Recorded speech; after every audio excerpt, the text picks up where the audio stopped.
लोग वीवीयू एफवाई यूजीपी जो सेमेस्टर 2 वाले हैं, ठीक है, उनके लिए हम लोग माइनर जो आपका वोकेशनल सब्जेक्ट है साइबर डिफेंस, उसका वीवीआई क्वेश्चन देखेंगे आंसर के साथ। तो दोस्तों देखिए, आपका एग्जाम जो है ना हिंदी इंग्लिश दोनों में होता है। तो बहुत सारे लोगों का डाउट रहता है कि हम हिंदी में करें या ना करें, तो आप जो है क्वेश्चन पेपर जाके देख लीजिएगा। क्वेश्चन पेपर जो आपका है वो हिंदी में भी रहता है, तो आप हिंदी में भी तैयारी कर सकते हैं, कोई दिक्कत नहीं है, ठीक है। क्योंकि माइनर सब्जेक्ट जो है ना वो आर्ट्स वाले भी साइंस वाले भी सब रखते हैं, ठीक है, कॉमर्स वाले भी, यानी कोई भी मेजर सब्जेक्ट हो अगर आपने रखा है तो सिलेबस सबका सेम ही होता है। तो चलिए एक एक करके सब क्वेश्चन देखेंगे और आंसर हम लोग समझने का प्रयास करेंगे, ठीक है मित्रों। तो पहला क्वेश्चन हो जाता है कि इंटरनेट का इतिहास विस्तार से समझाइए, इसके विकास के प्रमुख चरण और इसके समाज पर जो है इसका क्या प्रभाव पड़ा वो वर्णन कीजिए। ये क्वेश्चन जो है बहुत ज़्यादा इंपॉर्टेंट भी आपके लिए, आपको हर हाल में जो है इसे पूरा कर लेना है, ठीक है दोस्तों, ध्यान रखिएगा। तो देखिए आंसर जो इसका हो गया कि इंटरनेट जिसे जो है अक्सर दुनिया की सभ्यता का एक आधारशील माना जाता है, आधारशिला माना जाता है। देखिए आप इंटरनेट से बहुत सारे चीज़ कर सकते हैं, इसलिए आधुनिक दुनिया का जो है ये आधुनिक सभ्यता का एक आधारशिला माना जा सकता है, ठीक है। इसकी उत्पत्ति जो है वो शीत युग के दौरान अमेरिका रक्षा विभाग के राजनीतिक आवश्यकताओं में हुई थी। यानी इसका जो है विकास कब हुआ था, ये हुआ था शीत युग के दौरान, कहाँ पे, अमेरिका रक्षा विभाग में, ठीक है, अमेरिकी रक्षा विभाग में हुआ था दोस्तों। 1960 के दशक में एक छोटे प्रयोगात्मक नेटवर्क से शुरू होकर यह आज का एक विशाल वैश्विक प्रणाली में बदल गया है, जिसे मानव संचार, व्यापार, शिक्षा और सामाजिक संपर्क को मौलिक रूप से नया रूप दिया। यानी ये जो है संचार में, व्यापार में, शिक्षा में और सामाजिक संपर्क में जो है बहुत ज़्यादा जो है नया रूप दिया, ये समझ लीजिए, ठीक है। तो ये इंटरनेट का थोड़ा सा इंट्रो टाइप में था, समझ लीजिए आप जो है इसका परिचय टाइप में। आगे हम एक एक करके इसका हर एक चीज़ देखेंगे। पहले हम लोग विकास देखते हैं इसका, आखिर विकास कैसे हुआ, कौन कौन से चरण से होके हुआ। तो विकास के प्रमुख चरण हम लोग देखेंगे। तो इंटरनेट के विकास को कई अलग अलग युगों में विभाजित किया जा सकता है, जिनमें से प्रत्येक ने इनकी वर्तमान संरचना में महत्वपूर्ण योगदान दिया। यानी सब जो है अलग अलग योगदान देके अलग अलग युगों में इसको जो है विभाजित किया गया है। तो देखिए पहला हम लोगों ने लिया है वो सैन्य अनुशासन और अर्पानेट, ठीक है, सैन्य अनुशासन और अर्पानेट जो कि 1960 ईस्वी का बता रहा है। तो इंटरनेट की जड़ें अमेरिकी रक्षा विभाग की आरपानेट का फुल फॉर्म होता है, देखिए एडवांस रिसर्च प्रोडक्ट्स एजेंसी, ठीक है, आरपा का, और नेट वैसे ही जोड़ा गया है, ठीक है। तो ये है द्वारा वित्त पोषित परियोजना में है। सब स्वैच्छिक संघ ने सुपेतनिक लॉन्च के बाद अमेरिका को एक ऐसे संचार नेटवर्क की आवश्यकता महसूस हुई जो परमाणु हमले की स्थिति में भी डाटा प्रसारित कर सके। इसका परिणाम जो है 1969 में आरपानेट के रूप में सामने आया, जो पैकेट स्विचिंग तकनीक का उपयोग करने वाला पहला परिचालन नेटवर्क था, ठीक है। यानी क्या हुआ, जब शीत युग चल रहा था, ठीक है, शीत युद्ध, तब अमेरिका जो है अमेरिका रक्षा विभाग वो एडवांस रिसर्च प्रोडक्ट्स एजेंसी क्या किया, एक परियोजना चलाया। उस परियोजना में उसने देखा कि स्पुतनिक लॉन्च के बाद उसने नेटवर्क संचार की ज़रूरत महसूस हुई, ठीक है, जो कि परमाणु हमले की स्थिति का डेटा को प्रसारित कर सके, ऐसा चीज़। इसलिए तो इसका परिणाम जो है 1969 ईस्वी में आरपानेट के रूप में सामने आया, जो कि पैकेट लॉन्चिंग तकनीक का उपयोग करके पहला नेटवर्क था, ठीक है, पहला परिचालक नेटवर्क था। जो पहला संदेश जो है उसने कहाँ से कहाँ भेजा था ये आप ध्यान रखिए। तो यूएलसी से स्टैनफोर्ड भेजा था। यूएनसीएल का फुल फॉर्म होता है दोस्तों university of California Los Angeles, ठीक है। तो ये इसका फुल फॉर्म होता है, ध्यान रखिएगा। तो university of California Los Angeles, ठीक है। आगे देखिए दोस्तों, दूसरा जो है इसका वो है टीसीपी आईपी प्रोटोकॉल। तो टीसीपी होता है दोस्तों ट्रांसमिशन कंट्रोल प्रोटोकॉल, और आईपी होता है हमारा इंटरनेट प्रोटोकॉल। आपने जो है पढ़ा होगा, थोड़ा बहुत जानते होंगे आप लोग।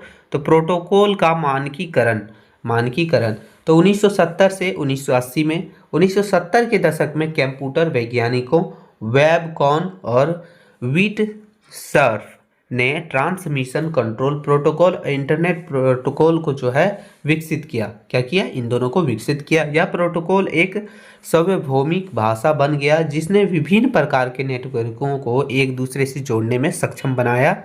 1 जनवरी 1983 को ARPANET आधिकारिक तौर पर TCP/IP में स्थानांतरित हो गया, जिसे नेटवर्क का आधिकारिक जन्मदिन माना जाता है। यानी क्या हुआ था, आप देखिए दूसरा जो इसका चरण है मतलब विकास का, ठीक है, इंटरनेट का विकास का, तो 1970 से लेके 1980 मान सकते हैं आप लोग। इस दशक में क्या हुआ, बनाया गया प्रोटोकॉल जो कि इंटरनेट प्रोटोकॉल था, फिर ट्रांसमिशन प्रोटोकॉल था, इसका विकास किया गया ताकि ये जो है सार्वभौमिक भाषा बन गया और ये विभिन्न प्रकार के यानी अलग अलग नेटवर्क को एक दूसरे से जोड़ने में सक्षम हुआ। 1 जनवरी 1983 को क्या हुआ, ARPANET आधिकारिक तौर पर जो है TCP/IP में बदल गया। ठीक है, यानी ये दोनों जो है अच्छा से बदल गया हर एक नेटवर्क, जिसको जो है आधिकारिक जन्म दिवस, इंटरनेट का आधिकारिक जन्म दिवस के रूप में भी माना जाता है। ठीक है, तो ये आप शॉर्ट टाइप में भी ध्यान रखिएगा। देखिए आगे क्या हुआ, फिर आगे हुआ कि वर्ल्ड वाइड वेब जो कि WWW जो आपका आता है, कोई सर्च करते हैं तो उसका फुल फॉर्म होता है वर्ल्ड वाइड वेब, का जन्म हुआ 1990 ईस्वी में। तो ये हमारा तीसरा चरण है। तो 1989 में टिम बर्नर्स ली, ठीक है, ये टिम बर्नर्स ली ये कोई साइंटिस्ट है, ठीक है, उन्होंने क्या किया, CERN में वर्ल्ड वाइड वेब का प्रस्ताव रखा।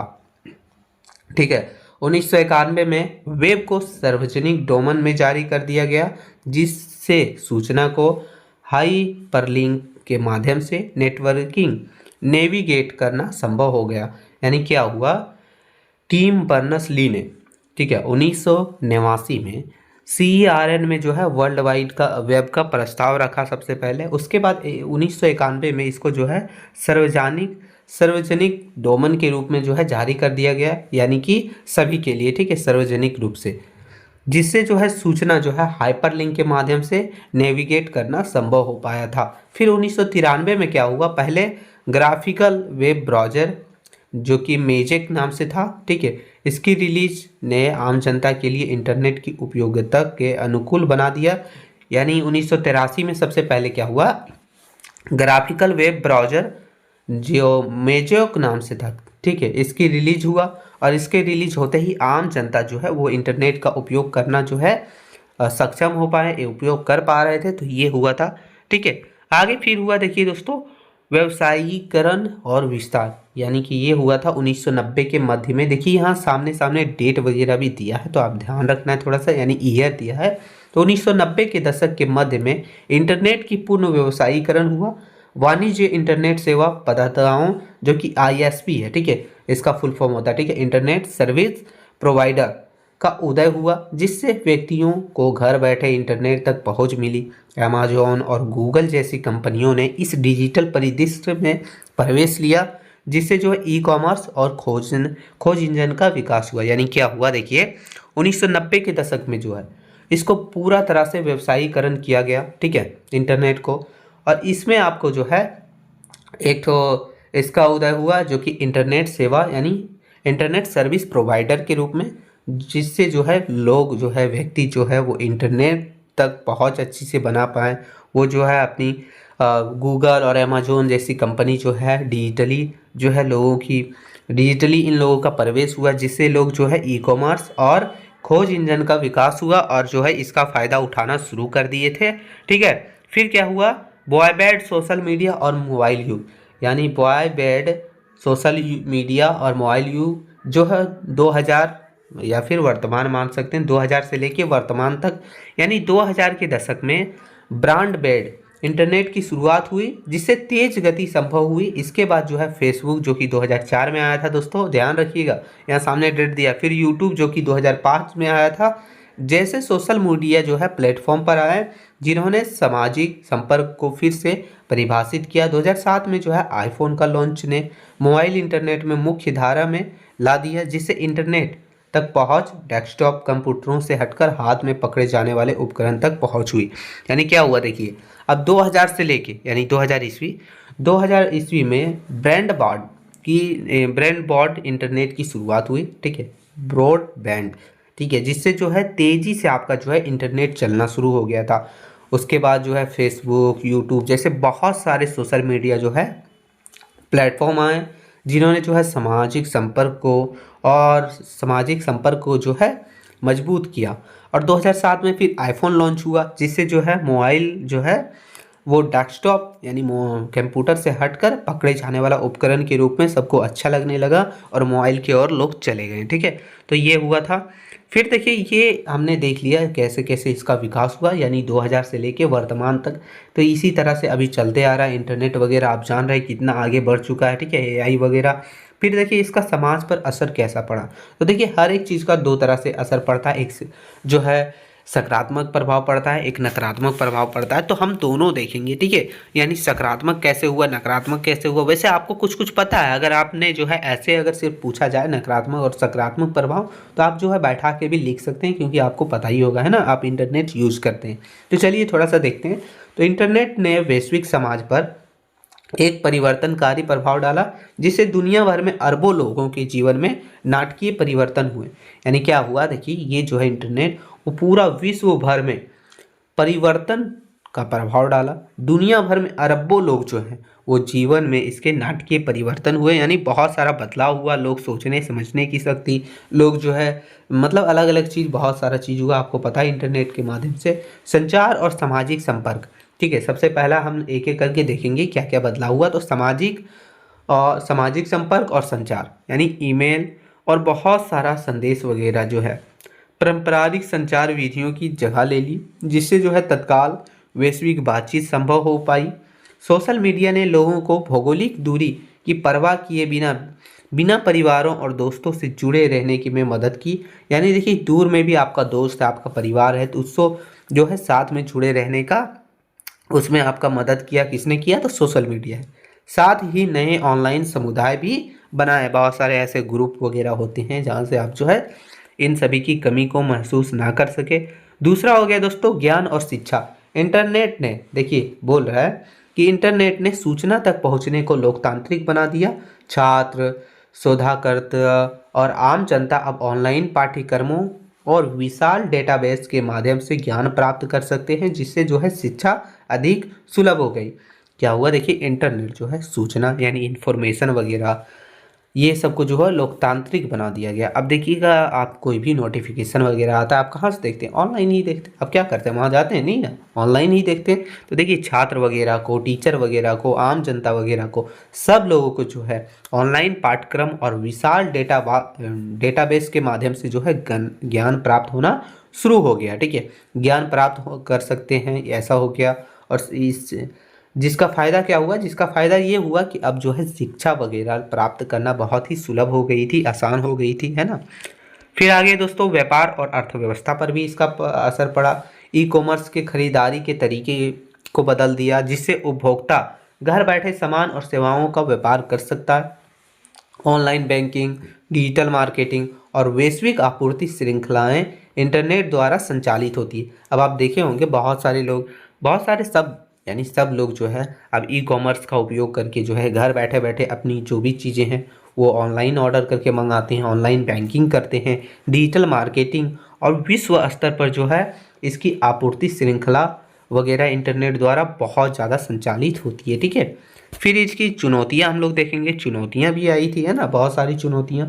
तो देखिए बोल रहा है कि इन सभी लाभों के बावजूद इंटरनेट निजता की चिंताएं, साइबर अपराध, ऑनलाइन धोखाधड़ी और गलत सूचना के प्रसार जैसी चुनौतियों की पेश की। आपने देखा होगा कई बार क्या होता है, तो अपराध वगैरह, साइबर अपराध वगैरह होता है, ऑनलाइन धोखाधड़ी होता है, गलत न्यूज़ यानी कि फेक न्यूज़ वगैरह भी वायरल कर दिया जाता है ना। तो इन सभी से जो है ये इसका चुनौतियां के रूप में आप मान सकते हैं। तो ये इंटरनेट का विकास के बारे में हमने देखा दोस्तों, और इंटरनेट की थोड़ी सी बारे में देखा कि इंटरनेट क्या है।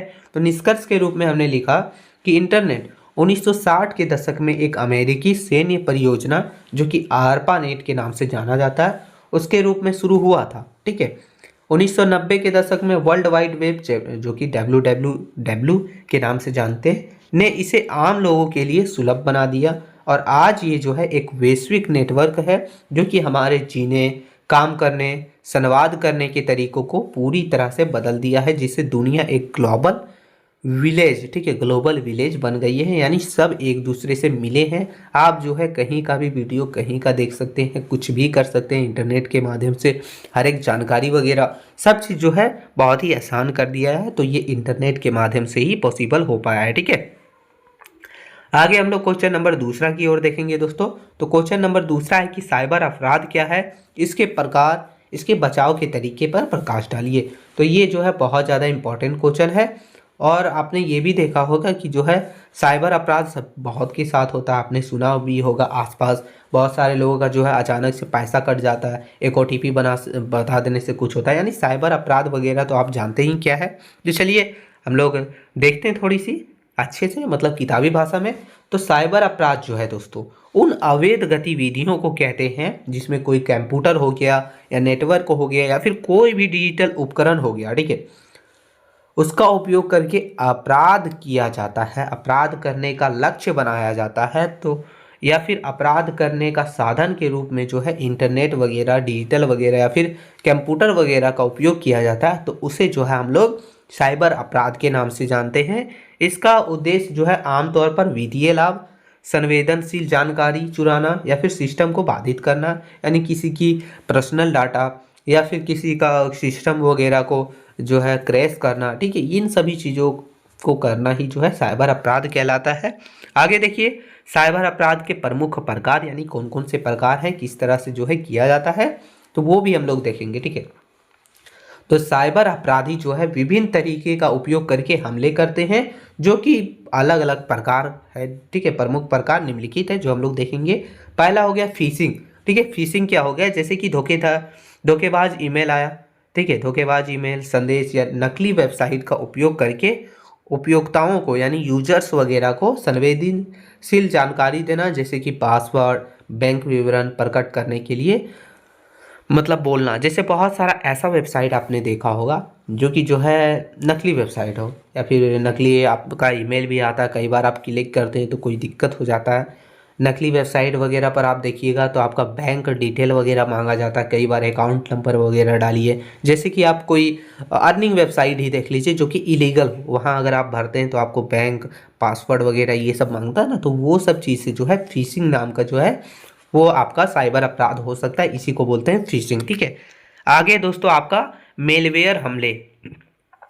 तो मेलवेयर हमले क्या होते हैं ये देखेंगे हम लोग। तो इसमें जो है दुर्भना दुर्भावनापूर्ण सॉफ्टवेयर जैसे कि वायरस हो गया, ट्रोजन हो गया, स्पाईवेयर शामिल है, ये सब शामिल है, ठीक है। ये उपकरण जो है कंप्यूटर सिस्टम को नुकसान पहुंचाने, डेटा चुराने या डिवाइस को जो है अनुपयोगी बनाने के लिए एक डिजाइन किए गए। यानी ये जो हमला है वो नॉर्मली जो है वायरस, ट्रोजन या फिर स्पाईवेयर वगैरह इसमें शामिल है। और ये क्या करता है, कोई भी कंप्यूटर सिस्टम वगैरह हो गया उसको नुकसान पहुंचाने के लिए ये काम करता है, डेटा चुराता है, डिवाइस वगैरह को जो है वो अनयूज बना देता है, ठीक है, यूजलेस बना देता है। तो ये सब तरीका से जो है जो अपराध होता है उसे बोलते हैं मेलवेयर हमले, मालवेयर अटैक्स, ठीक है।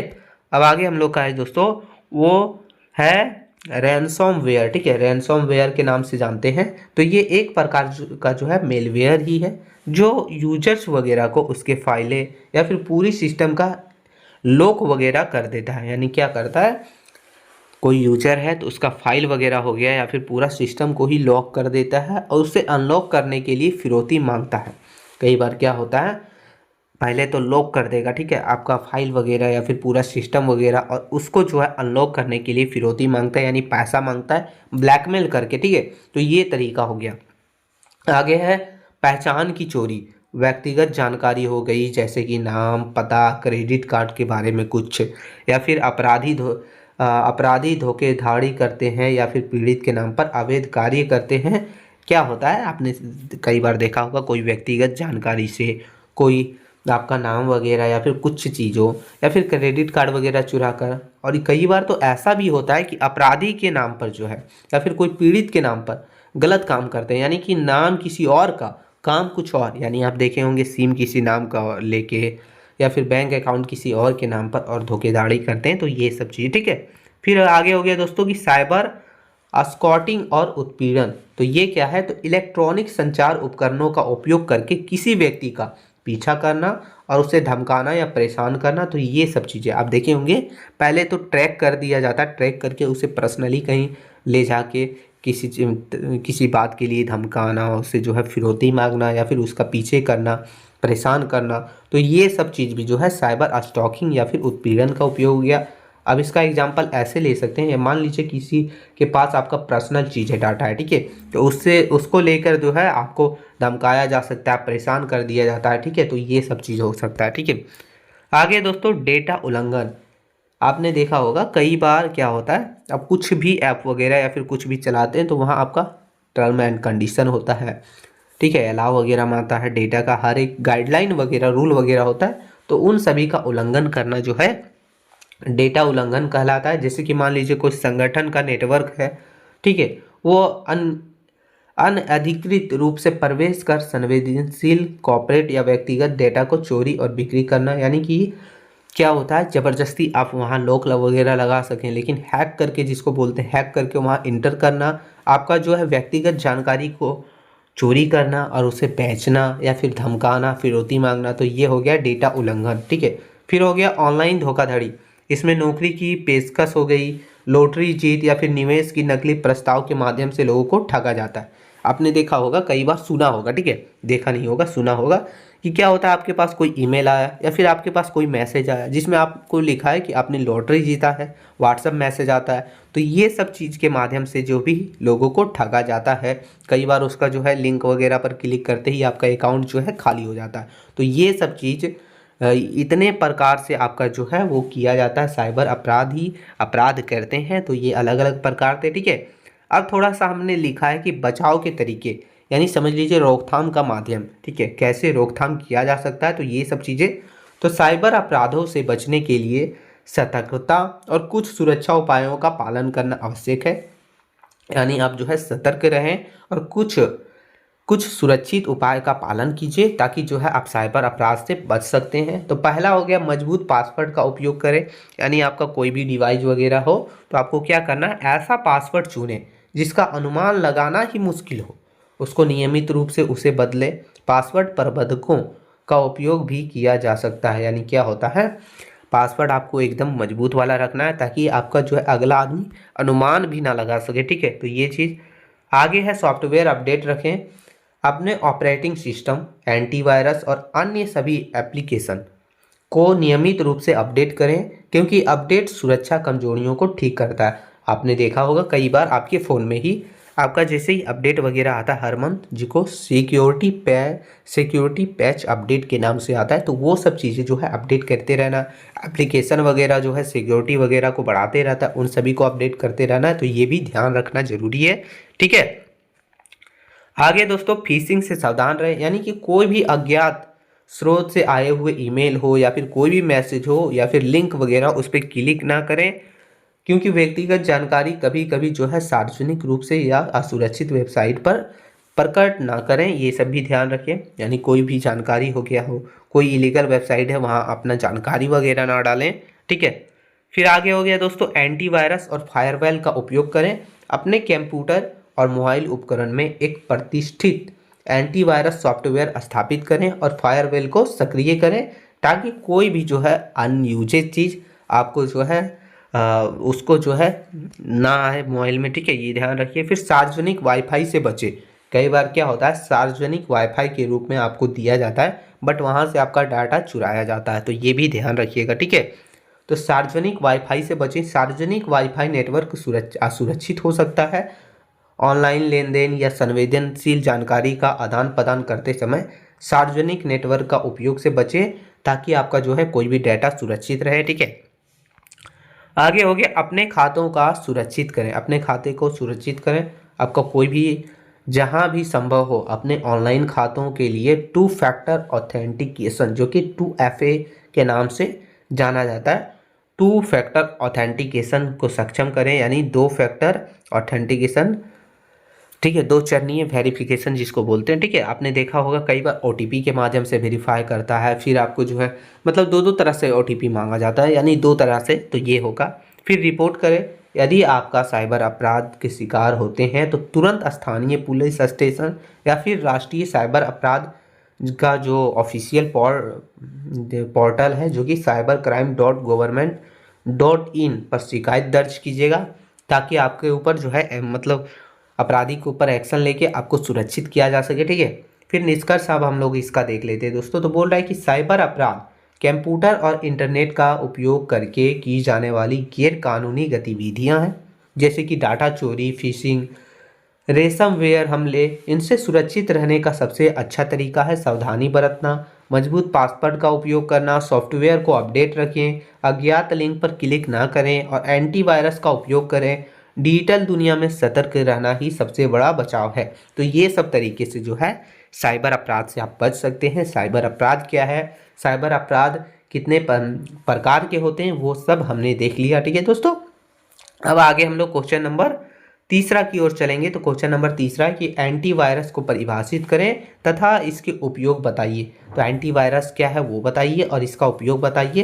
तो आंसर देखेंगे, बोला है कि एंटीवायरस एक सुरक्षात्मक सॉफ्टवेयर प्रोग्राम है जिसे कंप्यूटर सिस्टम से हानिकारक सॉफ्टवेयर जैसे कि मॉलवेयर वगैरह को पहचान करने और उसे रोकने और नष्ट करने के लिए विकसित किया गया है। यह मेलवेयर श्रेणी के अंतर्गत आने वाले विभिन्न खतरे, जैसे कि कोई भी वायरस हो गया, वाम्स हो गया, टॉर्जन हॉर्स हो गया, स्पाईवेयर हो गया या फिर कोई भी रैंसमवेयर, इन सभी से रक्षा करता है। यानी एंटीवायरस समझ लीजिए आपका जो है एक सुरक्षात्मक सॉफ्टवेयर प्रोग्राम है, जो कि कोई भी आपका जो है हानिकारक सॉफ्टवेयर वगैरह हो गया, उन सभी से आपके डिवाइस को, आपके लिए कंप्यूटर को, आपके मोबाइल को बचाने का काम करता है। ठीक है, तो ये है दोस्तों आपका एंटीवायरस।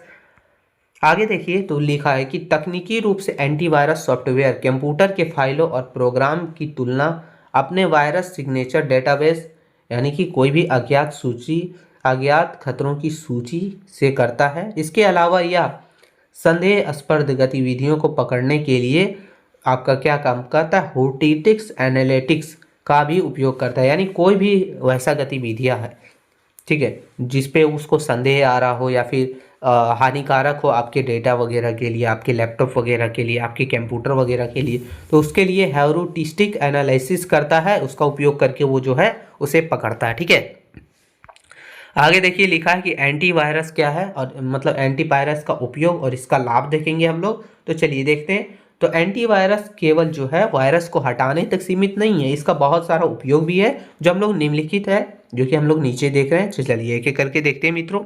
तो पहला हो गया वास्तविक समय में सुरक्षा, यानी रियल टाइम प्रोटेक्शन। यह सॉफ्टवेयर बैकग्राउंड में लगातार काम करता है। जब भी आप कोई नई फाइल डाउनलोड करते हैं या कोई प्रोग्राम खोलते हैं, एंटीवायरस उसे तुरंत स्कैन करता है। यदि वह खतरनाक लगता है तो उसे सिस्टम को संक्रमित करने से पहले ही ब्लॉक कर देता है। यानी क्या करता है, आप कोई भी फाइल वगैरह खोलते हैं तो मतलब वो तो सॉफ्टवेयर बैकग्राउंड में आपका तो लगातार काम करते रहता है, चलते रहता है। कोई भी फाइल खोलिएगा आप या फिर डाउनलोड कीजिएगा, वो प्रोग्राम जो है यानी एंटीवायरस तुरंत उसको स्कैन करता है।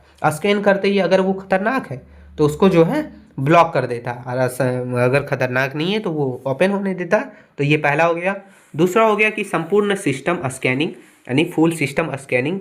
उपयोगकर्ता यानी कि यूजर को समय समय पर अपने पूरे डिवाइस या किसी विशिष्ट ड्राइव, जैसे कि यूएसबी वगैरह हो गया, पेन ड्राइव वगैरह, उन सभी को स्कैन कर सकते हैं इनसे।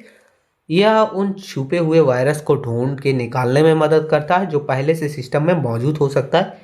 यानी बहुत सारा एंटीवायरस वगैरह, अगर एंटीवायरस जो है यानी कि कोई भी वायरस वगैरह को ढूंढ के निकालने में काम करता है और उससे जो है ख़त्म करता है, बैन करता है। इनसे आपके डिवाइस वगैरह को बचाता है। तीसरा हो गया इंटरनेट और वेब ब्राउजिंग सुरक्षा, ठीक है, जिसको बोलते हैं वेब प्रोटेक्शन। आजकल अधिकांश वायरस इंटरनेट के जरिए ही आते हैं। एंटीवायरस असुरक्षित वेबसाइट हो गया, संदिग्ध विज्ञापन हो गया या फिर असुरक्षित डाउनलोड लिंक को ब्लॉक करता है या आपको फिशिंग जैसी धोखेधड़ी से बचाता है, जहां हैकर्स अपनी नकली वेबसाइट दिखाकर बैंक विवरण वगैरह जो है वो चुराने की कोशिश करते हैं। तो उन सभी वेबसाइट से भी बचाने का काम करता है। कौन करता है, तो आपका करता है एंटीवायरस। ठीक है, आगे दोस्तों चौथा है, बोला कि रैनसमवेयर से बचाव, यानी रैनसमवेयर प्रोटेक्शन। रैनसमवेयर एक ऐसी वायरस है दोस्तों जो आपकी फाइलों को ब्लॉक कर देता है और उनको खोलने के लिए फिरौती मांगता है। आधुनिक एंटीवायरस सॉफ्टवेयर इन हमलों को पहचान कर अपने महत्वपूर्ण डाटा को सुरक्षित करता है। यानी ये जो है बहुत ही खतरनाक वायरस है जो आपके कोई भी फाइल को लॉक कर देता है और उसको खोलने के बदले आपको जो है उस आपसे पैसा मांगता है। तो उसी से उससे भी बचाता है कौन? तो एंटीवायरस बचाता है। तो ये ध्यान रखिएगा। आगे पांचवा बोला है कि बाहरी उपकरणों का की स्कैनिंग। जब भी आप जो है अपने लैपटॉप या फिर कंप्यूटर में कोई बाहरी उपकरण जैसे कि यूएसबी वगैरह, हार्ड डिस्क वगैरह, मेमोरी कार्ड वगैरह या फिर कोई भी चीज़ वैसा जो लगाते हैं, तो एंटीवायरस तुरंत उसको जो है स्वचालित रूप से स्कैन करता है ताकि बाहरी स्रोत से कोई भी संक्रमण ना फैले, यानी कोई भी वायरस एंटर ना कर सके। ठीक है, तो ये है। आगे छठा बोल रहा है कि स्पैम और ईमेल सुरक्षा, यानी हैकर अक्सर ईमेल अटैचमेंट के माध्यम से वायरस भेजते हैं। एंटीवायरस आपके इनबॉक्स को स्कैन करता है और हानिकारक अटैचमेंट या संदिग्ध ईमेल को फिल्टर कर देता है। ठीक है, और आपको जानकारी दे देता है और उसको बैन भी कर देता है। तो ये सभी चीज़ में बहुत ज़्यादा जो है उपयोगी है कौन? एंटीवायरस। ठीक है, सातवां है दोस्तों बोला है कि सिस्टम को गति और प्रदर्शन, यानी सिस्टम परफॉर्मेंस। वायरस और अनचाहे बैकग्राउंड प्रोसेस कंप्यूटर को बहुत धीमा कर देते हैं। एंटीवायरस इन अनावश्यक यानी यूजलेस और हानिकारक फाइलों को हटाकर कंप्यूटर की कार्य क्षमता और बूटिंग स्पीड को बनाए रखने में मदद करता है। ठीक है, तो ये है आपका एंटीवायरस दोस्तों। आठवां है बोल रहा है कि डेटा और गोपनीयता की रक्षा। ठीक है, स्पाईवेयर जैसे प्रोग्राम आपकी गतिविधियों पर नज़र रखते हैं और आपकी निजी जानकारी लीक कर सकते हैं। तो इन सभी से बचाने के लिए आपका एंटीवायरस जो है ऐसी जासूसी प्रोग्राम को ब्लॉक करके आपकी जो है कुछ भी गोपनीयता है उसे सुनिश्चित करता है, यानी सुरक्षित रखता है, सिक्योर करता है। तो ये है आपका एंटीवायरस। निष्कर्ष इसका देख लेते हैं। तो संक्षेप में अगर आप देखा जाए तो एंटीवायरस हमारे डिजिटल जीवन का एक अनिवार्य सुरक्षा कवच है। यह न केवल कंप्यूटर को वायरस से बचाता है बल्कि हमारे कोई भी निजी यानी पर्सनल डाटा हो गया, पासवर्ड हो गया, ऑनलाइन लेन देन हो गया, इन सभी को भी जो है हैकर से सुरक्षित करता है। डिजिटल दुनिया में सुरक्षित रहने के लिए एक अपडेटेड एंटीवायरस का होना उतना ही ज़रूरी है जितना कि घर की सुरक्षा के लिए ताला।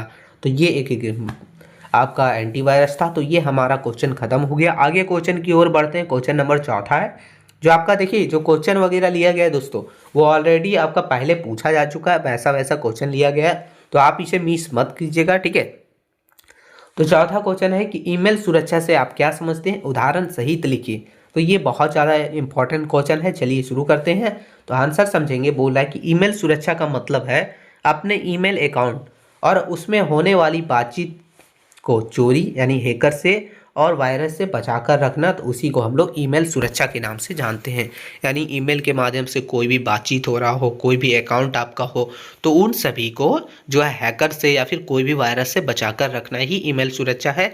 जैसे हम अपनी निजी चिट्ठी को लिफाफे में बंद रखते हैं ताकि कोई और ना पढ़ सके, वैसे ही ईमेल को जो है सुरक्षित रखते हैं ताकि डिजिटली संदेश सुरक्षित रह सके, कोई और ना देख सके। ठीक है, तो ये सब चीज़ें। ठीक है, आगे लिखा है कि ईमेल सुरक्षा का मुख्य पहलुओं को विस्तार और सरल से निम्न प्रकार से समझा जा सकता है। तो चलिए समझते हैं। तो पहला हो गया फिशिंग हमले से बचाव। हैकर क्या करता है, अक्सर नकली ईमेल भेजते हैं जो है असली कंपनी जैसे बैंक, अमेजोन, फेसबुक की तरह ही दिखता है, लेकिन उसका मकसद रहता है आपका पासवर्ड चुराना और आपको जो आपके डिवाइस वगैरह को जो है हैक करना, ऐसा। ठीक है, उदाहरण के लिए मान लीजिए, उदाहरण लिखिए। ठीक है, मान लीजिए आपको एक ईमेल आया, आपका बैंक अकाउंट बंद होने वाला है, तुरंत यहाँ क्लिक करके अपना पासवर्ड बदलें। ईमेल सुरक्षा सिस्टम ऐसे फर्जी ईमेल को पहचान लेता है और उन्हें जो है आपके इनबॉक्स में आने से ही पहले ही स्पैम फोल्डर में डाल देता है और आपको चेतावनी देता है। ठीक है, तो ये सब चीज़ है, आप समझ लीजिए। आगे दूसरा दोस्तों बोल रहा है कि हानिकारक फाइलों को रोकना। कई बार ईमेल के साथ ऐसी फाइलें आती है जिसमें वायरस होती है, तो अगर आप उसे खोलते हैं, आप उसे जो है ओपन करते हैं, जैसे ही वो फाइल को ओपन करते हैं तो आपका कंप्यूटर ख़राब हो सकता है या फिर डेटा चोरी हो सकता है। तो इन सभी चीज़ों से जो है बचाता है आपको। ठीक है, तो ये चीज़ है दोस्तों। आगे मतलब उसी ये सब चीज़ें बताना ये आपका जो है ईमेल सुरक्षा कहलाता है। जैसे उदाहरण ले लीजिए, आपको कोई ऑफर ऑफर रिलेटेड यानी जॉब ऑफर के लिए आया आपके ऊपर एक ठो ईमेल आया, ठीक है, जो कि अनजान व्यक्ति का आया। उसमें आपको देखिएगा एक फाइल अटैच। अब उस फाइल को अटैच है तो सॉफ्टवेयर क्या करता है, उस फाइल को पहले ही खुद खोल कर देखता है, स्कैन करता है, और अगर उसमें वायरस मिलता है तो उसे जो है डाउनलोड करने ही नहीं दिया जाता है। तो ये सब चीज़ें करता है एंटीवायरस, ठीक है। तीसरा हो गया कि संदेशों को गुप्त रखना। इसका मतलब है कि जब आप किसी को ईमेल भेजते हैं तो वह रास्ते में एक गुप्त कोड में बदल जाता है। इसे केवल वही व्यक्ति पढ़ सकता है जिसे आपने भेजा है। तो ये भी आपका ईमेल सुरक्षा कहलाता है, जिसको, ठीक है। दूसरी सुरक्षा यानी टू स्टेप वेरिफिकेशन के नाम से जाना जाता है। सिर्फ पासवर्ड होना आज के समय में काफ़ी नहीं है। ईमेल सुरक्षा के लिए आजकल जो है टू स्टेप वेरिफिकेशन, MFA यानी मल्टी फैक्टर ऑथेंटिकेशन का नाम भी उपयोग किया जाता है। यानी कि आप जो है अलग अलग तरीक़ा से ऑथेंटिकेशन करके जो है सिर्फ अपने ही अंडर, अपने ही कंट्रोल में रख सकें, कोई हैकर या फिर कोई थर्ड पर्सन आपका जो है या फिर कोई भी दूसरा आदमी आपका जो है पासवर्ड वगैरह चोरी ना कर सके। पांचवा हो गया स्पैम कंट्रोल। हमारे ईमेल पर रोज ढेरों फालतू विज्ञापन और लॉटरी जीतने वाला फर्जी मैसेज आते रहते हैं, जिसको जो है आपका एंटीवायरस जो है खुद स्पैम में डाल देता है, स्पैम वाला जो फोल्डर रहता है उसमें डाल देता है, ठीक है। अब आगे दोस्तों कि ईमेल सुरक्षित रखने के आसान टिप्स क्या क्या टिप्स हैं, तो चलिए देखिए। पहला हो गया कि किसी भी अनजान लिंक पर क्लिक ना करें। कोई भी अनजान लिंक हो तो उसके ऊपर क्लिक करना ही नहीं है। दूसरा हो गया अपना पासवर्ड समय समय पर बदलते रहें और उसे जो है कठिन बनाइए, यानी कठिन पासवर्ड बनाइए सब मिला के, ठीक है। और लेटर मिला के, अल्फ़ाबेट मिला के, स्पेशल लेटर मिला के, इन सभी लेटर को मिला के आपको जो है अपना पासवर्ड स्ट्रांग बनाना है। फिर है हमेशा टू फैक्टर ऑथेंटिकेशन चालू रखें, ताकि कोई अगर लॉगिन करना चाहे तो लॉगिन ही ना हो, ठीक है। या फिर जो है आपको जो है अपने अंदर एक्सेस लेना चाहे तो हो ही ना। चौथा हो गया कि अनजान व्यक्तियों द्वारा भेजी गई फाइलों को कभी भी डाउनलोड ना करें। ये भी आपके लिए जो है बहुत ज़्यादा हानिकारक हो सकता है। तो इस तरह से जो है आपको ईमेल की सुरक्षा करना है। इसका निष्कर्ष देखें तो लिखा है दोस्तों कि आज के समय में ईमेल केवल संदेश भेजने का माध्यम नहीं रहा, बल्कि इसमें जो है हमारी बैंक का डिटेल्स, निजी फ़ोटो, ज़रूरी दस्तावेज, इन सभी भी होते हैं, ये सब भी होते हैं ना। इसलिए ईमेल सुरक्षा हमारे डिजिटल घर के मजबूत ताले की तरह है। यह ना केवल हमारे धोखाधड़ी और वायरस से बचाती है, बल्कि इंटरनेट पर हमारी कोई भी प्राइवेसी हो, ठीक है, गोपनीयता, उसको भी सुरक्षित रखती है। सीधे शब्दों में कहें तो तकनीक कितना भी आगे बढ़ जाए, सावधानी और एक सुरक्षित ईमेल सिस्टम ही हमें जो है साइबर अपराध से बचा सकता है। हमेशा याद रखें, सतर्कता यानी सतर्क रहना ही सुरक्षित है, तो ये ध्यान रखिएगा। तो यही कहने का मतलब ये है, आपका ईमेल सुरक्षा क्या है वो हमने देख लिया इस क्वेश्चन में। तो आगे क्वेश्चन की ओर हम लोग बढ़ेंगे दोस्तों। क्वेश्चन नंबर 5वां है, ठीक है। तो क्वेश्चन नंबर 5वां है कि स्मार्टफोन सुरक्षा से आप क्या समझते हैं, इसके लिए दिशा निर्देश क्या है, वर्णन कीजिए। तो ये क्वेश्चन ऑलरेडी पहले भी पूछा जा चुका है, तो आपके लिए ये जो है क्वेश्चन बहुत ज़्यादा इंपॉर्टेंट है, आपको कर ही लेना है। तो चलिए शुरू करते हैं दोस्तों, अच्छे से समझने का हम लोग प्रयास करेंगे। तो बोल रहा है कि स्मार्टफोन सुरक्षा, ठीक है, इसका अर्थ होता है दोस्तों उन सभी सुरक्षा उपायों और सावधानियों से हैं जो हम अपने मोबाइल फ़ोन, उसमें मौजूद कोई पर्सनल डाटा जिसमें फ़ोटो, वीडियो या पासवर्ड वगैरह कुछ भी हो, और हमारी पहचान को साइबर हमले, चोरी या अनधिकृत एक्सेस से बचाने के लिए अपनाते हैं। तो उसे ही हम लोग बोलते हैं स्मार्टफोन सुरक्षा। यानी कोई भी हैकर से, कोई भी अनजान व्यक्ति से जो हम अपना डिवाइस को, अपने फ़ोन को सुरक्षित रखते हैं, तो उसे ही बोलते हैं स्मार्टफोन सुरक्षा। आगे चूंकि आजकल स्मार्टफोन हमारे बैंक खाते, सोशल मीडिया, व्यक्तिगत जानकारी से जुड़ा होता है, इसलिए इसकी सुरक्षा एक डिजिटल सुरक्षा कवच की तरह काम करती है। ये बहुत ज़्यादा ज़रूरी है, ठीक है, क्योंकि अब जो है फ़ोन आपका सिर्फ कॉल करने का माध्यम नहीं रहा, आप उसमें जो है अपना पर्सनल चीज़ें, बैंक अकाउंट वगैरह हर एक चीज़ रखते हैं ना। तो देखिए लिखा है कि स्मार्टफोन सुरक्षा के लिए कौन कौन से मुख्य दिशा निर्देश हैं यानी गाइडलाइन है। तो चलिए देखते हैं। स्मार्टफोन को सुरक्षित रखने के लिए निम्नलिखित दिशा निर्देश का पालन करना अनिवार्य है। तो चलिए एक एक करके देखेंगे दोस्तों, ठीक है। तो देखिए पहला हो गया हम लोग का कि मजबूत प्रमाणीकरण, जो कि स्ट्रॉन्ग ऑथेंटिकेशन के नाम बोलते हैं इसको। यानी फ़ोन को हमेशा एक कठिन पासवर्ड, पिन या बायोमेट्रिक लॉक रखें, यानी जैसे कि फिंगर वगैरह। वैसे तो हर कोई रखते हैं, लेकिन स्ट्रॉन्ग वाला रखें ताकि कोई जो है दूसरा खोल ना सके। गाइडलाइन के रूप में दिया जाए तो सरल पैटर्न जैसे कि एल या फिर 1 2 3 4, ये सब मत रखें। थोड़ा सा हार्ड वगैरह वाला पासवर्ड रखें ताकि कोई जो है अंदाज़ा भी ना लगा सके। दूसरा हो गया दोस्तों कि टू फैक्टर ऑथेंटिकेशन, यानी टू फैक्टर ऑथेंटिकेशन 2FA के नाम से जानते हैं, इसको भी चालू रखें। अपने महत्वपूर्ण ऐप्स जैसे कि व्हाट्सअप हो गया, ईमेल हो गया, फिर बैंकिंग ऐप कुछ भी हो, उसमें 2 स्टेप वेरिफिकेशन ऑन करके रखें, ठीक है, ताकि कोई कभी एक्सेस कर ही ना सके और आपका जो है पूरा सुरक्षित रहे। दिशा निर्देश अगर इसमें दिया गया है तो लिखा है कि इसमें पासवर्ड पता होने पर भी हैकर आपके अकाउंट में नहीं घुस पाएगा, क्योंकि OTP वगैरह की ज़रूरत पड़ती है। तो ये आपका है 2 स्टेप वेरिफिकेशन, जिसको बोलते हैं 2 फैक्टर ऑथेंटिकेशन, ठीक है। तीसरा हो गया दोस्तों कि सॉफ्टवेयर को अपडेट रखें। अपने डिवाइस का सॉफ्टवेयर वगैरह जो है अपडेट करते रहिए, क्योंकि समय समय पर जो है सिक्योरिटी पैच अपडेट भेजती रहती है कंपनी, जिससे आपका कोई भी वायरस वगैरह है उन सभी से लड़ने में मदद मिलती है, ठीक है। आगे इसका दिशा निर्देश देखें तो बोल रहा है कि फ़ोन के ऑपरेटिंग सिस्टम यानी कि एंड्रॉयड हो या फिर iOS हो, और ऐप्स को हमेशा लेटेस्ट वर्जन पर ही अपडेट रखें, ठीक है। आगे देखिए चौथा जो हम लोग का है, चौथा उपाय जो है वो है केवल आधिकारिक ऐप स्टोर का ही उपयोग करें। कई बार क्या होता है, आप लोग कोई ऐप वगैरह डाउनलोड करने के लिए क्रोम वगैरह का यूज कर लेते हैं, तो उन सभी का उपयोग ना करें, क्योंकि आधिकारिक जो वेबसाइट है यानी कि गूगल प्ले स्टोर या फिर आपका एप्पल फ़ोन है तो एप्पल ऐप स्टोर, इन सभी का ही उपयोग करें। कोई भी जो है मतलब इलीगल वेबसाइट वगैरह से जो है ऐप वगैरह इंस्टॉल ना करें। आगे दिशा निर्देश देखें, किसी भी अज्ञात वेबसाइट से APK यानी ऐप वगैरह, फाइल वगैरह या फिर क्रैक ऐप वगैरह कभी डाउनलोड ना करें। इसमें छिपे हुए वायरस हो सकते हैं और आपके डिवाइस को नुकसान पहुंचा सकते हैं, तो ये ध्यान रखिएगा। पांचवा है दोस्तों कि सार्वजनिक वाईफाई, पब्लिक वाईफाई से ही बचें। कई बार आप जाते हैं रेलवे स्टेशन या फिर कोई भी कैफ़े वगैरह, तो वहाँ आपको फ्री वाईफाई पर कभी भी नेट बैंकिंग या ऑनलाइन शॉपिंग ना करें। यानी वहाँ का वाईफाई वगैरह यूज कर रहे हैं, ठीक है, कोई बात नहीं, लेकिन वही वाईफाई का यूज करके आपको नेट बैंकिंग या फिर ऑनलाइन शॉपिंग नहीं कीजिएगा, क्योंकि आपका डेटा जो है चोरी हो सकती है। यदि सार्वजनिक वाईफाई उपयोग करना जरूरी हो तो VPN का उपयोग कर लीजिए, ताकि आपका कोई भी जो है एक्सेस ना कर सके कुछ पर्सनल चीज़ों को, ठीक है। आगे छठा है दोस्तों, बोल रहा है कि ऐप परमिशन की जांच करें। कई ऐप जो है बिना ज़रूरत के आपकी कैमरा, गैलरी या फिर लोकेशन की अनुमति मांगती है।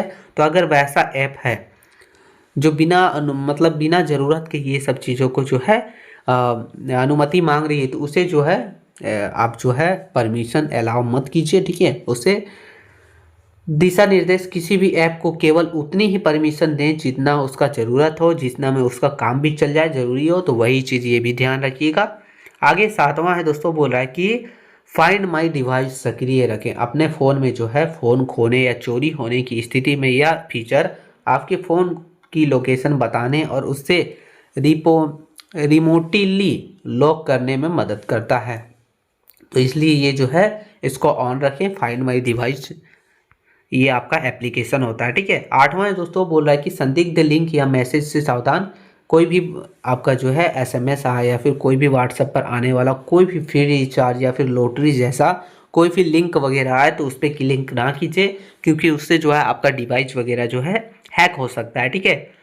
तो ये आगे निष्कर्ष देखेंगे दोस्तों, तो निष्कर्ष लिखा है कि स्मार्टफोन सुरक्षा केवल तकनीक पर निर्भर नहीं करता, बल्कि यह यूजर की जागरूकता पर भी निर्भर करता है। ऊपर दिए गए दिशा निर्देशों का पालन करके आप अपने डिजिटल जीवन को काफ़ी हद तक सुरक्षित बना सकते हैं। तो ये आपका क्वेश्चन था क्या, तो हम लोग का था स्मार्टफोन सुरक्षा से क्या समझते हैं और इसका दिशा निर्देश को बताइए।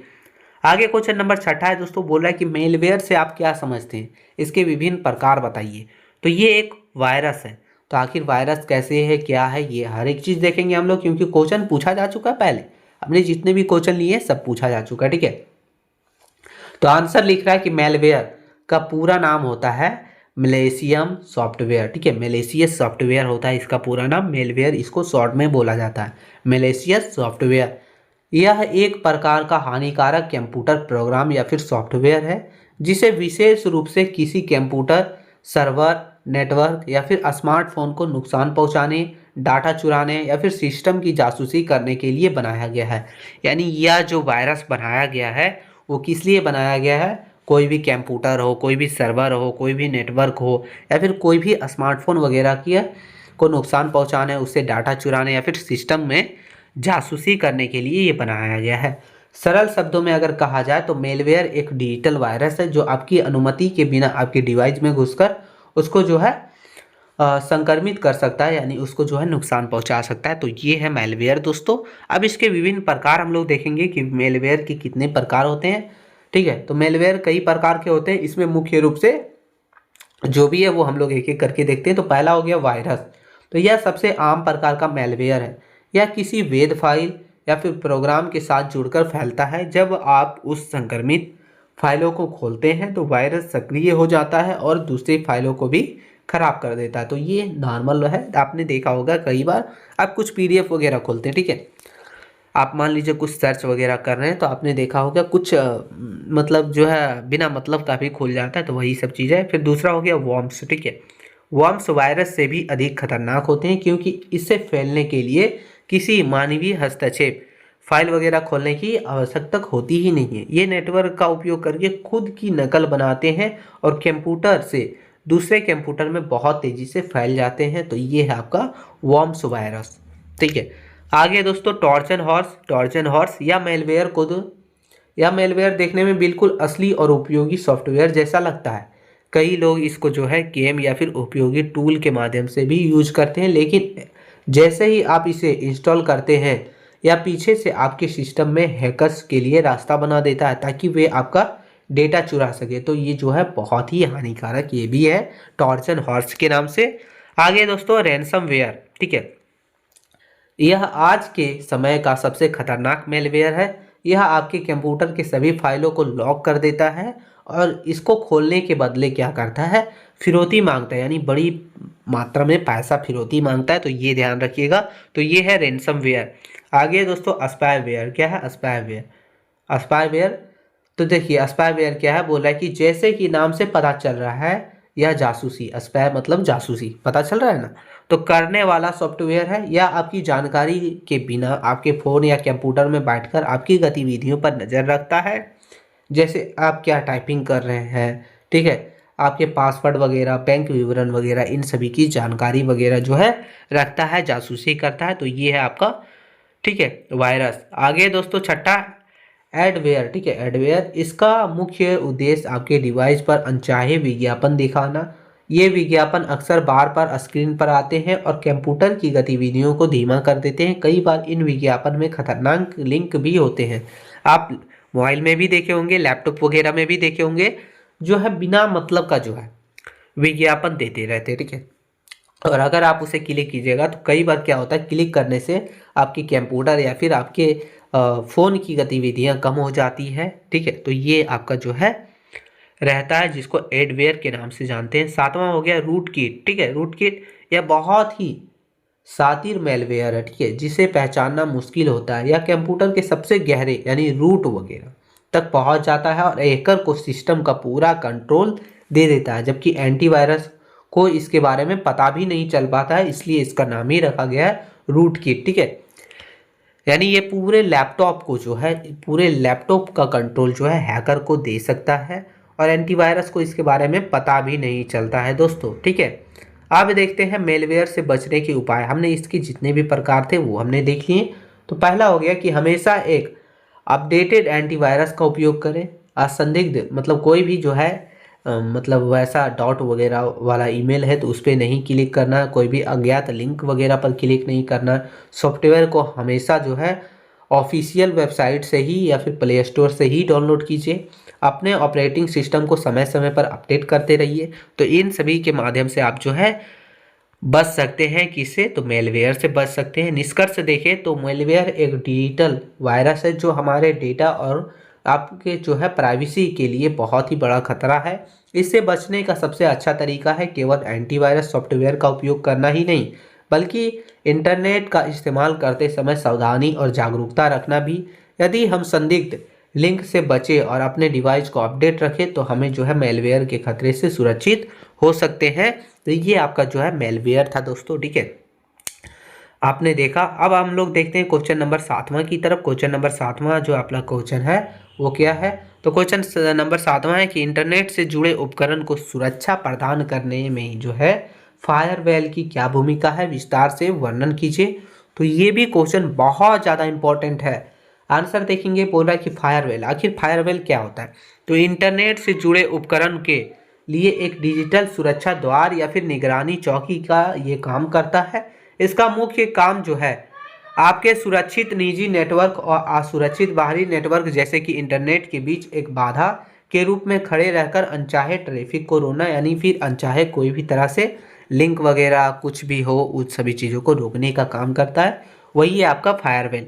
फायरवॉल का प्राथमिक कार्य अगर देखा जाए तो एक फिल्टर के रूप में काम करना, ठीक है, जो इंटरनेट से आने वाले अच्छे डेटा को अंदर आने देता है और पूरे डेटा को जो है बाहर ही रोक रखता है। वही है आपका फायरवॉल, ठीक है।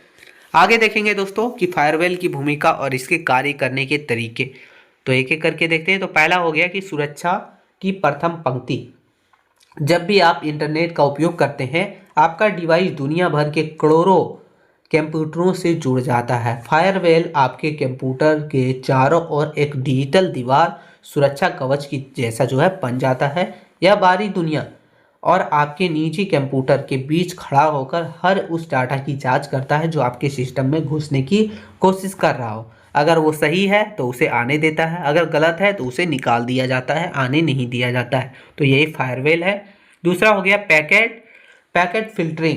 पैकेट फिल्टरिंग, इंटरनेट पर सारा डाटा छोटे छोटे टुकड़े में चलता है जिन्हें पैकेट कहते हैं।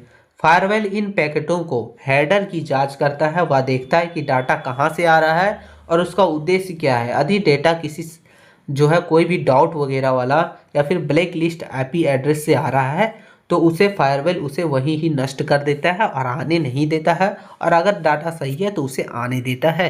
तो ये फायरवॉल का काम है दोस्तों। आगे तीसरा है कि घुसपैठ की रोकथाम। हैकर अक्सर ओपन पार्ट्स, ठीक है, ओपन पोर्ट्स के जरिए कंप्यूटर में घुसने की कोशिश करते हैं। फायरवॉल आपके सिस्टम के उन पोर्टल को बंद कर देता है, पार्ट्स को बंद कर देता है दोस्तों जिसकी ज़रूरत नहीं है। यह रिमोट एक्सेस के खतरे को पहचानता है और बिना अनुमति के आपके वेबकैम फाइलों या फिर माइक्रोफोन का नियंत्रण लेने की कोशिश का नाकाम कर देता है। यानी हैकर को जो है वो कोई भी काम करने के लिए कोई भी वेबकैम फाइल वगैरह माइक्रोफोन वगैरह का नियंत्रण लेने की कोशिश नहीं करने देता है, उसमें नाकाम कर देता है। चौथा हो गया मेलवेयर का प्रसार पर नियंत्रण। यदि गलती से आपके नेटवर्क का एक कंप्यूटर किसी वायरस से संक्रमित हो जाता है तो वायरस तुरंत नेटवर्क से जुड़े दूसरे कंप्यूटर पर हमला कर सकता है। या फायरवॉल एक सुरक्षा अवरोधक की तरह काम करता है और संक्रमित कंप्यूटर के डेटा को बाकी नेटवर्क तक पहुंचने से रोकता है, जिससे जो है पूरा ऑफिस या फिर घर का नेटवर्क सुरक्षित बच जाता है। आखिर कहने का मतलब ये है कि मेलवेयर जो है, ठीक है, अगर आपके कोई कंप्यूटर पर मान लीजिए जो है अटैक कर चुका है, संक्रमित हो चुका है, ठीक है, तो उससे रिलेटेड यानी उससे जो भी और काम हो रहा हो तो दूसरा पर भी अटैक कर सकता है। तो इसी से जो है दूसरा पर अटैक करने से बचाने के लिए कौन काम करता है? तो वो काम करता है आपका फायरवॉल, ठीक है दोस्तों। आगे पांचवा है कि हानिकारक एप्लीकेशन पर रोक। फायरवॉल केवल इंटरनेट ट्रैफिक को ही नहीं बल्कि आपके कंप्यूटर में मौजूद सॉफ्टवेयर को भी नियंत्रित करता है। यदि कोई संदिग्ध ऐप इंटरनेट से जुड़कर आपकी गुप्त जानकारी बाहर भेजने की कोशिश करता है तो फायरवॉल आपको तुरंत सूचित करता है और उस ऐप का इंटरनेट कनेक्शन काट देता है ताकि जो है वो आपके लैपटॉप में आपके कंप्यूटर में घुस ही ना सके। छठा हो गया प्रॉक्सी सेवा के रूप में काम, ठीक है। तो उन्नत फायरवॉल एक बिचौलियाँ, ठीक है, बिचौलियाँ की तरह काम करता है। जब आप किसी वेबसाइट पर जाते हैं तो यह वेबसाइट सीधे आपके लैपटॉप में या फिर कंप्यूटर में नहीं जुड़ती बल्कि फायरवॉल से जुड़ती है, जिससे उसका वास्तविक आईपी एड्रेस छुपा रहता है और आपकी पहचान सुरक्षित रहती है। तो ये भी काम करता है कौन? फायरवॉल, ठीक है। आगे क्वेश्चन आगे देखेंगे दोस्तों, इसके प्रकार देखेंगे, वो हमने देखा था, उसका लाभ वगैरह, काम करने का तरीका वगैरह। फायरवेल के प्रकार देखते हैं। तो पहला हो गया कि सॉफ्टवेयर फायरवेल, यह आपके विंडोज या फिर वेब ऑपरेटिंग सिस्टम में पहले से मौजूद होता है, व्यक्तिगत ऐप को ट्रैक करता है, ठीक है। आगे है हार्डवेयर फायरवेल, यह एक भौतिक मशीन है जिसे राउटर के पास लगाया जाता है, या पूरे घर या कंपनी के सभी डिवाइस को एक साथ सुरक्षित करता है, सुरक्षा देता है। तो ये हो गया दो तरह से, ठीक है, दो तरह का जो है हमारा फायरवेल होता है, ठीक है। निष्कर्ष देखते हैं दोस्तों। तो निष्कर्ष लिखा है कि आज के समय में जहां साइबर हमले और डेटा चोरी की घटनाएं आम है, फायरवेल के बिना इंटरनेट का उपयोग करना अत्यंत जोखिम भरा है। यह हमें जो है साइबर हमलों के विरुद्ध एक सक्रिय सुरक्षा प्रदान करता है। हालांकि केवल फायरवेल ही पर्याप्त नहीं है, इसके साथ एक अच्छी एंटीवायरस और मजबूत पासवर्ड वगैरह का भी उपयोग करना बहुत ज़्यादा जरूरी है। तो ये था हमारा फायरवेल के बारे में दोस्तों। अगर किसी तरह से भी फायरवेल के बारे में पूछे तो आपको ये लिख देना। आगे क्वेश्चन नंबर 8वां की ओर चलेंगे। ये भी बहुत ज़्यादा इंपॉर्टेंट क्वेश्चन है। क्वेश्चन है दोस्तों कि सूचना प्रौद्योगिकी से क्या आशय है, यानी क्या समझते हैं। सूचना प्रौद्योगिकी जो अधिनियम है जो 2000 ईस्वी में बनाया गया, उसका वर्णन कीजिए। तो ये क्वेश्चन भी बहुत ज़्यादा इंपॉर्टेंट है क्योंकि सिलेबस में आपका दिया गया है। तो चलिए आंसर देखते हैं। तो बोल रहा है सूचना प्रौद्योगिकी दो शब्द के मेल से बना है। पहला हो गया सूचना यानी कि इंफॉर्मेशन, और प्रौद्योगिकी यानी कि टेक्नोलॉजी, ठीक है। इसका अर्थ है दोस्तों वह तकनीक जिसके माध्यम से सुरक्षा यानी डेटा वगैरह का संग्रह करना, भंडारण करना, सुरक्षा करना, प्रसंस्करण करना यानी प्रोसेसिंग, संचारण और पुनः प्राप्ति की जाती है यानी बैकअप वगैरह करना। इससे जो है मुख्य रूप से कंप्यूटर हार्डवेयर हो गया, सॉफ्टवेयर हो गया, इंटरनेट हो गया, या फिर दूर संचार प्रणालियों का समन्वय होता है यानी एक दूसरे का मिलन होता है, ठीक है। तो ये था।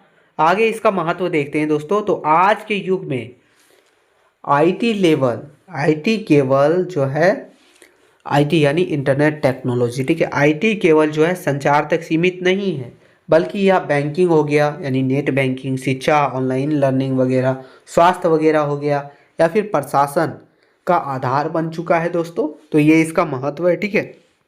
आगे जो अधिनियम है सूचना प्रौद्योगिकी अधिनियम 2000, उसके बारे में देखेंगे। तो भारत में इंटरनेट और कंप्यूटर के बढ़ते प्रभाव को देखते हुए ई कॉमर्स की कानूनी ढांचा जो है प्रदान करने और साइबर अपराधों को रोकने के लिए 17 अक्टूबर 2000 ईस्वी को, कब 17 अक्टूबर 2000 ईस्वी को यह नियम लागू किया गया, ठीक है।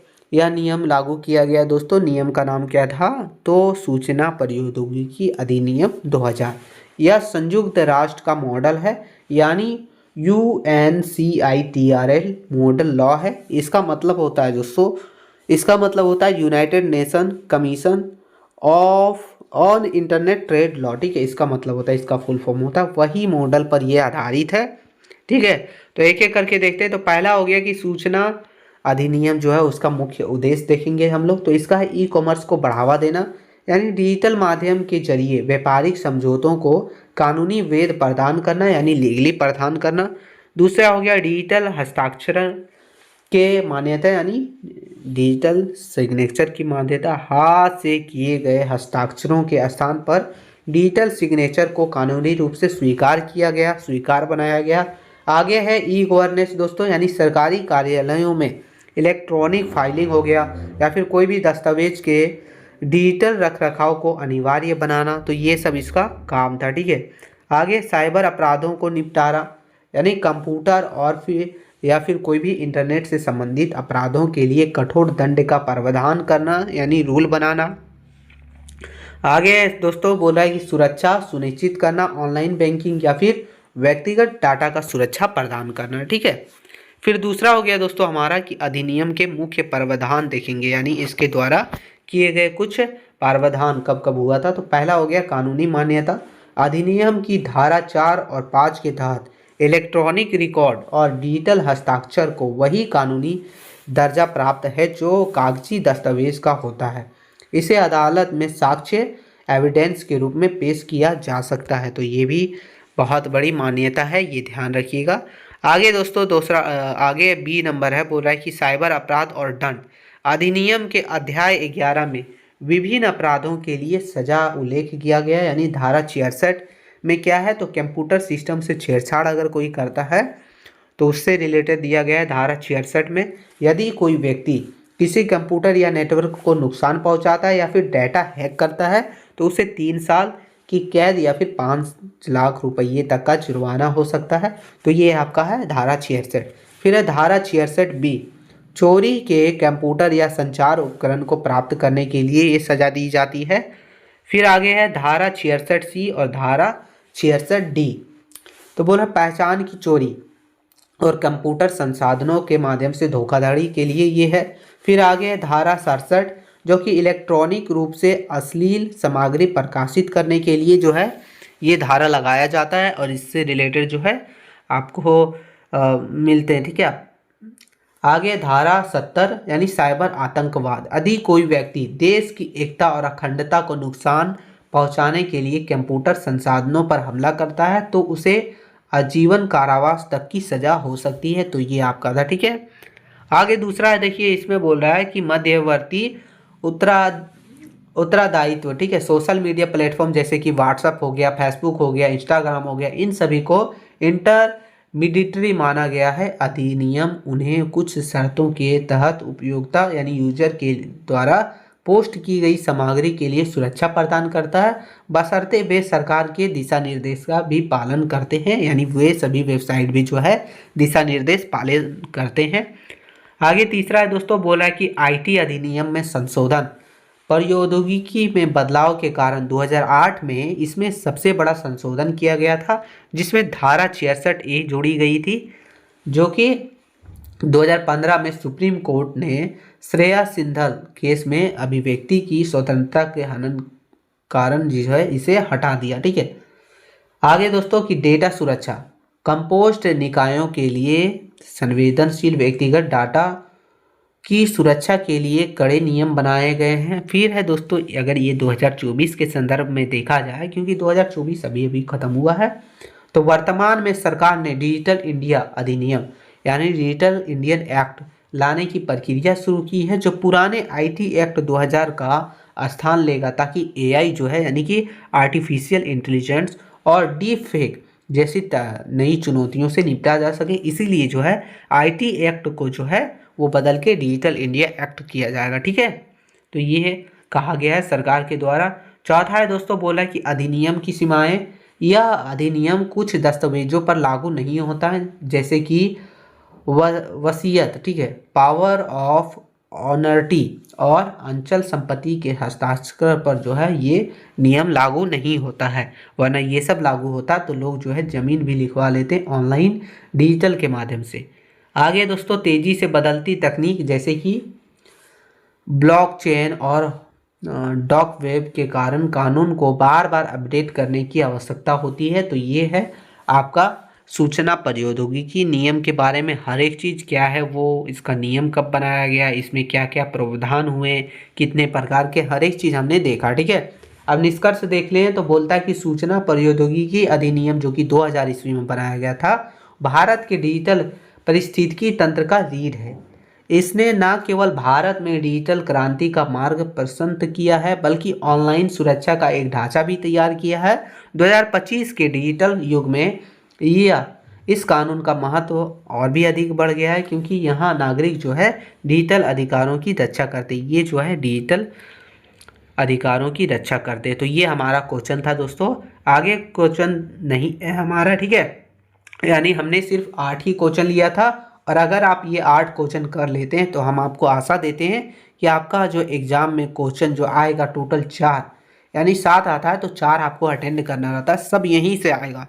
तो आप अगर इसे कर लीजिएगा तो आपका बिल्कुल पूरा आपका 60 में से 60 आने की चांसेस है, यानी 75 तो 75 आ जाएगा, लेकिन वो 5 नंबर वाला आपको इसी से मिल जाएगा अगर आप करते हैं। लेकिन हम ये 15 नंबर वाला कर रहे हैं तो आपको 75 मार्क्स पूरा मिल जाएगा, और आपको ऑब्जेक्टिव भी जो है आपका इसी से बन जाएगा, बहुत सारा डाटा इसमें दिया गया है, वैसे आपको ऑब्जेक्टिव जो है अलग से भी बता दिया जाएगा। तो यही वीडियो था, थोड़ा भी हेल्पफुल लगा तो एक छोटा सा लाइक कर दीजिएगा। मिलते हैं नई वीडियो में, तब तक के लिए जय हिंद मित्रों।